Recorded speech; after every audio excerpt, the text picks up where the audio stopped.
তিন শ্রেণীর মানুষের সাথে আল্লাহ কথা বলবেন না। তিন শ্রেণীর মানুষ জাহান্নামে যাবে। তার এক শ্রেণীর মানুষ হচ্ছে মুকাদ্দিবুন বিল কাদারে, ভাগ্যকে যে অস্বীকার করে। ভাগ্যকে অস্বীকার করা হয় কিভাবে? যে আপনার ছেলে আর আমার ছেলে ঢাকা থেকে আসছিল, সিরাজগঞ্জে আপনার ছেলেটা গাড়ি থেকে নেমে গেছে, আর একটা গাড়িতে উঠেছে।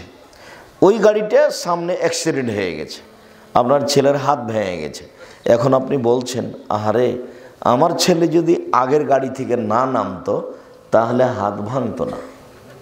এটা হলো ভাগ্যকে অস্বীকার করা। ঘটনা ঘটবে এটা লেখা আছে তার তাকদিরে, তাই ও গাড়ি থেকে নেমেছে। আপনাকে এই দিকে আসতে হতো না যে গাড়ি থেকে নেমে এটাতে উঠেছে সেই জন্য ভেঙে গেছে। এখন আপনাকে বলতে হবে যেটা ঘটেছে তাকদির, চলো ছেলেকে নিয়ে তাড়াতাড়ি মেডিকেলে যাই, তার কি চিকিৎসা হবে এই পদক্ষেপ গ্রহণ করি, এদিকে না গিয়ে এদিকে এসেছে। যেমন রাসূল সাল্লাল্লাহু আলাইহি সাল্লাম বলেছেন, তোমরা তিনটা ব্যাপারে বদদুয়া করো না। এক, নিজেদের ব্যাপারে বদদুয়া করো না, যে সব ঝামেলার মধ্যে বেঁচে থাকার চেয়ে না থাকাই ভালো।